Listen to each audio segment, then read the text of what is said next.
दो ही अवस्था में हमें भोजन करना चाहिए। पहला, या तो हमें अधिक भूख लग रही हो तब भोजन कर लेना चाहिए, या खिलाने वाले के हृदय में अत्यंत प्रेम हो तो भोजन कर लेना चाहिए।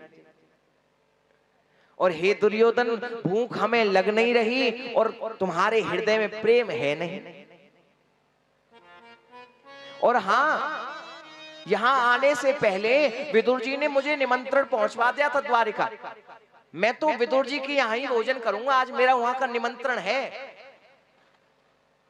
उसी सभा में, उसी भीड़ में विदुर जी भी छुपकर देख रहे थे भगवान श्री कृष्ण को। और विदुर जी मन ही मन सोचे, अरे मैंने कब कहा, मैंने कब निमंत्रण दिया?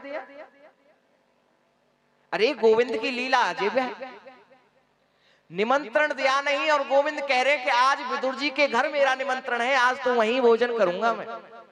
अब तो विदुर जी घबराए और दौड़े दौड़े गए। अरे घर पर कुछ व्यवस्था भी नहीं है, गोविंद पहुंचने वाले हैं भोजन करने के लिए। दौड़े दौड़े गए और अपनी पत्नी मृदुला को जाकर बताया, अरे मृदुला, गोविंद आने वाले हैं।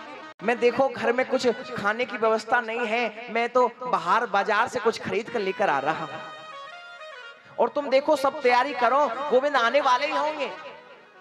अब तो विदुर जी दौड़े दौड़े जा रहे हैं, बाजार से कहीं कहीं से मिश्री ले रहे हैं, कहीं से माखन ले रहे हैं, और कहीं से दूध दही इत्यादि ले रहे हैं। मीठे मीठे खोए के लड्डू ले लिए और चलते चलते महावन से खीरमोन भी ले लिए। और विदुर जी के हृदय में अत्यंत प्रसन्नता है, आज गोविंद आने वाले हैं, मेरे घर आने वाले हैं।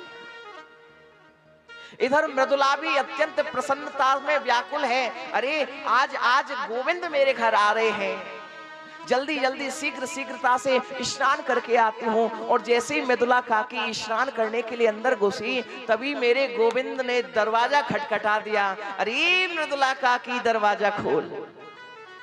और जैसे गोविंद की आवाज सुनी और उस आवाज को सुनकर मृदुला काकी अब तो भाव विभोर हो गई, प्रेम में विह्वल हो गई, और अब तो उसे सुध बुध नहीं रही। अब स्नान करते करते उसने अपने वस्त्रों को भी नहीं बदला, और ऐसे ही भाव विभोर विह्वल होकर प्रेम में ठाकुर जी के लिए दरवाजा खोल दिया। अरे गोविंद, गोविंद समझ गए कि मृदुला काकी मेरे प्रेम में पागल हो गई है।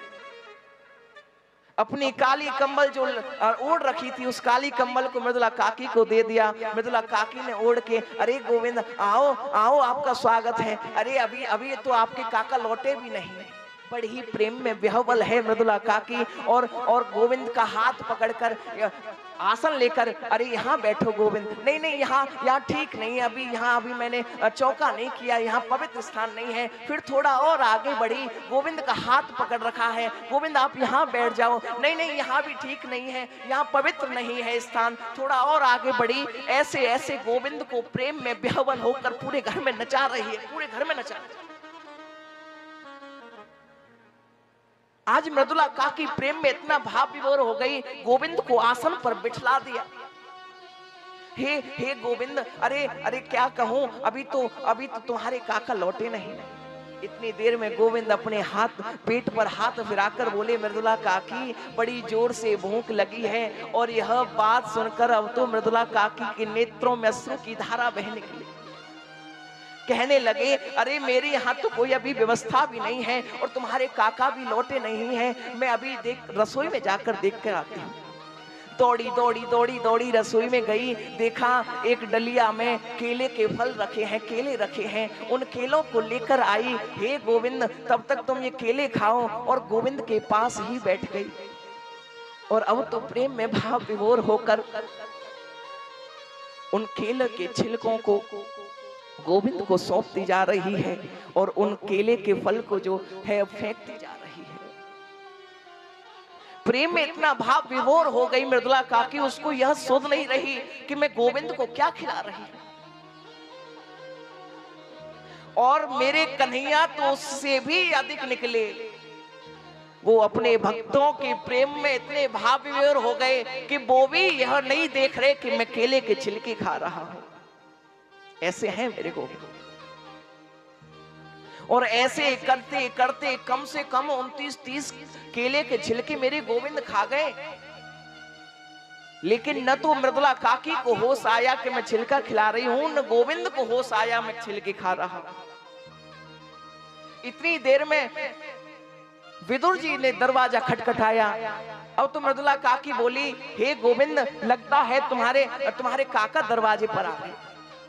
दौड़ी दौड़ी गई, जैसे दरवाजा खोला विदुर जी बोले, अरे मृदुला देखो मैं ये कुछ सामग्री लेकर आया हूं, गोविंद आते ही होंगे। मृदुला काकी बोली, अरे स्वामी गोविंद तो 1 घंटा पहले ही आ गया। आओ देखो देखो अंदर लेकर चलती हूँ। अंदर बैठे हुए हैं और अंदर जैसे ही विदुर काका को लेकर आई तो विदुर काका क्या देख रहे हैं, गोविंद के हाथ में केले के छिलके लग रहे हैं और बड़े ही प्रेम से गोविंद उन केले के छिलकों को पाए जा रहे हैं।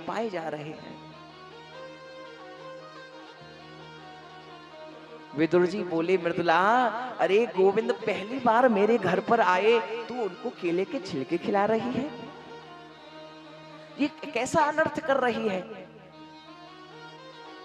अब तो जो लड्डू लेकर वो अपने साथ में आए थे, जो माखन मिश्री अपने साथ में लेकर आए थे, उनको गोविंद को देने लगे। और गोविंद ने जैसे ही वो लड्डू उठाकर जैसे ही खाया, जैसे ही वो लड्डू चखा, गोविंद बोल पड़े, हे काका, जो स्वाद मृदुला काकी के केले के छिलकों में था वो स्वाद इस लड्डू में नहीं आ रहा,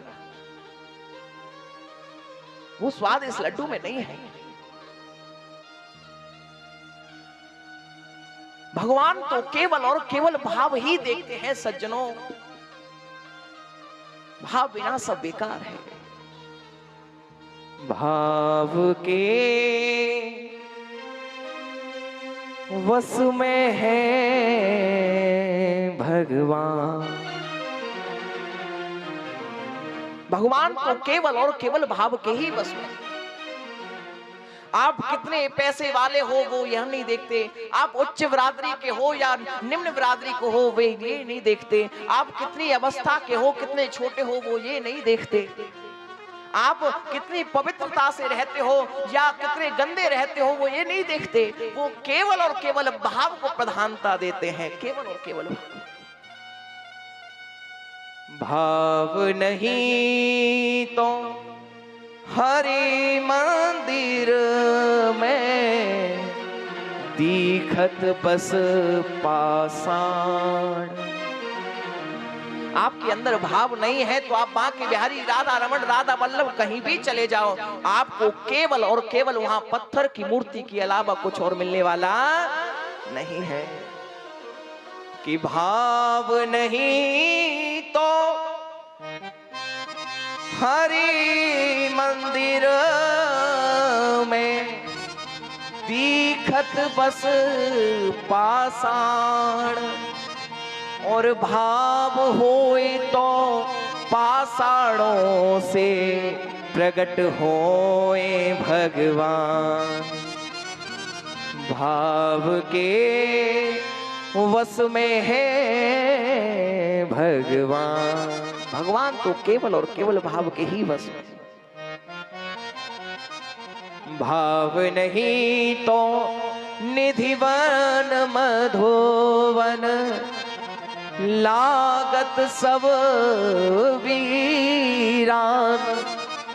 आपके अंदर भाव नहीं है तो आप निधिवन चले जाइए, जिसकी ऐसी मान्यता है कि आज भी भगवान श्री कृष्ण वहां रास रचाते हैं, लेकिन आपके अंदर भाव नहीं होगा तो वो दिखने वाले नहीं है, सब वीरान नजर आएगा। भाव नहीं तो निधिवन मधुवन लागत सब वीरान, और भाव होए तो जित देखूं तित दीखत सुंदर श्याम। भाव के वश में है भगवान, भाव भगवान तो केवल और केवल भाव के ही वश में है। भगवान श्री कृष्ण के जाने पर विदुर काका अव्यवस्थित हो गए, उनका मन अव्यवस्थित हो गया। और अब विदुर काका ने तीर्थों की ओर गमन किया। आपका भगवान के प्रति प्रेम कैसा है, भाव कैसा है, श्रद्धा कैसी है, विश्वास कैसा है, भगवान उसी को देखते हैं। इस जगत में सबसे ऊंचा जो है वो केवल और केवल प्रेम ही है सज्जनों। और बिना प्रेम के कुछ भी सुलभ नहीं है। विडंबना यह है कि हमने प्रेम की परिभाषा को ही बिगाड़ रखा है। सबसे ऊंची प्रेम सगाई, सबसे ऊंची प्रेम सगाई, सबसे ऊंची प्रेम सगाई, ओ सबसे ऊंची प्रेम सगाई, सबसे ऊंची प्रेम सगाई, ओ सबसे ऊंची प्रेम सगाई।